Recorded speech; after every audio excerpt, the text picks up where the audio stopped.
Rock 100.5 KATT. I am Cameron Buchholtz here with Josey Scott. What's going on, man?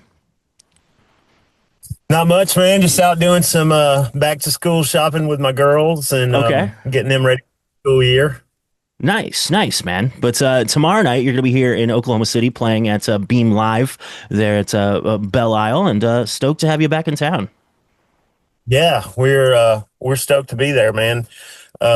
Excited about being back in the big city, especially since the world champion Thunder are there. Right. Yeah, exactly, man. Yeah, it's been exciting times here in OKC. Absolutely, it's been exciting to watch too. And now, I think the last time you played there at Beam Live was about 2 years ago, and it was kind of right when you were kind of getting the solo stuff off the ground. So, kind of talk to me about how it's progressed since then, with 2 years of doing lots of shows. Man, I've been really blessed and fortunate to run into the right guys. I think when I played there 2 years ago, I was just breaking in new band members and getting used to a new set of guys and a new set of personalities. And um, actually, Tyler Perry, who's our bass player now, was actually the singer of one of the bands that opened the show Oh, for okay. us. His band Shelter in Place was actually opening for us at that show. So he's in the band now playing bass. And I'm just, you know, coming along as you would think, being on the road for 2 years, getting used to each other and getting our sort of our teeth broke in on the music and getting used to you know the strenuous parts of being on the road. And it's been a lot of fun to have a new family like that and be out there with these guys. And now, your stepson was in your band too. Is he still a part of it as well? Yeah, Dynamite DeLone, he is my rhythm guitar player. Yes, sir. Nice, nice. And now you were also here in OKC last summer, and I want to talk to you about that show because it was kind of an interesting one. Not to say anything bad about the venue or the promoter or anything like that, or your draw or whatever, but it was a relatively sparsely attended outdoor show. The weather didn't cooperate and Right. whatever. And the band before you, Mhm. I'm not going to say their name, but people who are watching or listening to this are surely aware of them. But they very clearly didn't want to be there and kind of were just going through the motions and probably just were doing what they needed to do to fulfill their contract. And then you went out on Mhm. stage and basically treated that show like you were in a sold out arena. And it was really impressive to see and just how you handled that situation and just still seemed to be giving it your all. And I was impressed.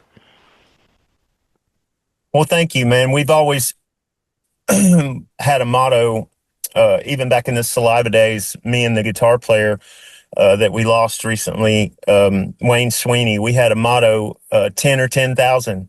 If it's 10 people or if it's 10,000 people, we give them the show that they came to see, because you never know, who you're performing for. It could be somebody that has waited to see you for a decade. It could be somebody that has uh, going to their first concert with their parents, or it's somebody's special night, you know what I mean? So I want to treat every show with that same fire and sort of drive that I had back in my 20s and my 30s. And honestly, those songs mean so much to me. uh, every time I sing them, I don't ever uh, get used to singing those songs and like, oh God, I gotta sing Click Click Boom again, or oh God, I gotta sing Always again. It every lyric of every song really does mean the world to me, mostly because I wrote 90% of the lyrics. But it just every verse, every chorus just means the world to me, and I love performing for people. It's been what I wanted to do since I was a little kid, and I don't take it for granted. And like I said, man, whether it's 10 people or 10,000 people, I'm there to give them what they came to see. Nice, nice. And you talk about playing, always every night and click click boom every night and your disease every night. How much do you change around the set list? Have you guys kind of maybe gone a little deeper in some of those early Saliva records, or what kind of thought do you put Yeah, into that? no, absolutely. It's interesting to be in a band with guys that are all different age groups, because my son is Mhm.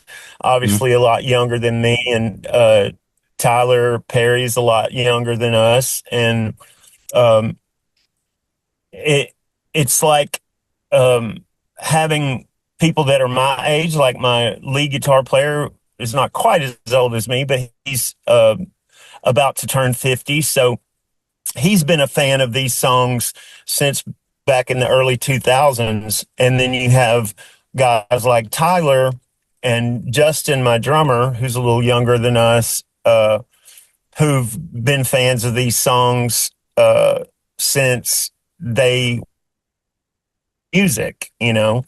And so getting to play those songs with kids that are true fans of those songs is just a huge pleasure and a huge honor. But to dig deep into the Saliva set list, when we have changed it up from where we first started, at first you want to hit all the hits, no pun intended. You want to hit the click click booms and the always and your disease. But we've sort of reached back into the catalog and pulled out different things. Like Hero was one that I was really excited to get to do that I'd never done with Saliva Hmm. back in the day. Must have been wrong, stuff like that. Weight of the World, songs that you wouldn't normally expect to hear at a Saliva show that you get to hear at my show. So it's exciting. Nice. And now you did mention that the passing of Wayne Swinney, and it must have been nice to actually get to perform with him one last time when you guys did the Blue Ridge Rock Festival, that kind of reunion show. Yes, that was a really, really special moment. I had no idea, how special it was going to be. I thought there would be many more shows like that we would get to do together. You never know when somebody is going to leave this world, and you know, none of us know when our card is going to get checked. You know what I Hmm. mean? So um, I was proud to get to uh, have that moment with Wayne Sweeney, that last intimate moment, because it's very intimate, playing music on stage with a guy, and to do the things that we've done together over the years, and to see the things that we've seen, and to share the things that we've shared is just been a magical, positive, beautiful journey. And to pay homage to that with Wayne Sweeney was just such a blessing and such a treat. And I will hold it close in my heart until my last day on this earth. And to get to again pay homage to that every night with these new guys is a blessing as well. And now, what's your relationship like with Bobby at this point?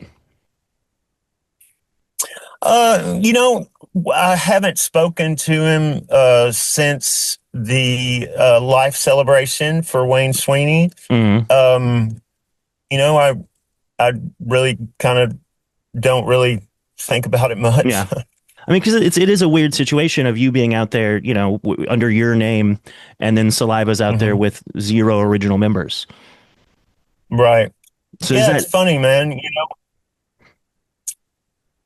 Go ahead. I'm sorry. Oh no, I mean, is that like? Are you?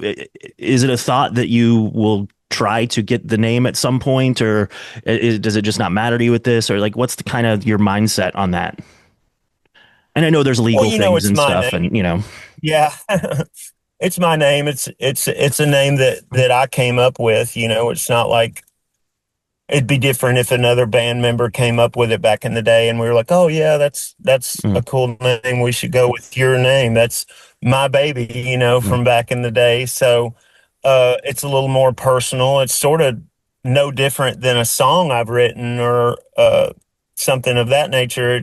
It's just really close to my heart, and it's the brand, and it's just kind of sad to me, that the brand is being uh, used in a different way than I would like it to be used. But hey, everybody's got their own path and the own their own way, and that they do things, and that's why we pay lawyers.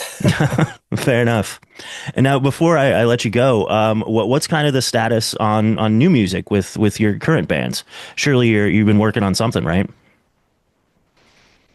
Oh, yes, thank you for asking that. I've been in the studio lately, recording demos and getting prepared to release some new music. I've got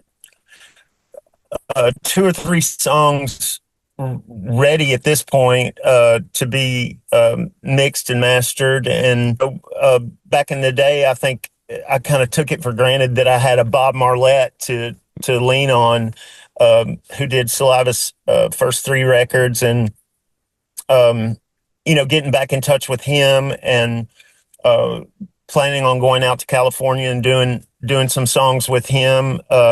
It's just about running into the right producer and giving these songs the day in court that I'd like them to have, and not wanting to rush anything. People are like, when are you going to put out new music? When are you going to put out new music? And I'm excited to put out new music, no doubt. And I've got some really cool stuff that I can't wait to share with the fans. I'm just waiting on the right opportunity for it to be perfect, as they used to say uh, back in my back in my day, no wine before it's time. I want it to really be perfect for the fans, and for it to really have the day in court that I believe it deserves, and it'll be coming soon. Awesome, man. Well, looking forward to it. And yeah, man, just thanks for the time, and we'll see you tomorrow night out at Being Live, the big rock show. Absolutely, man. Thank you for your time, and I look forward to playing Oklahoma City once again. And I'll see you all at the show.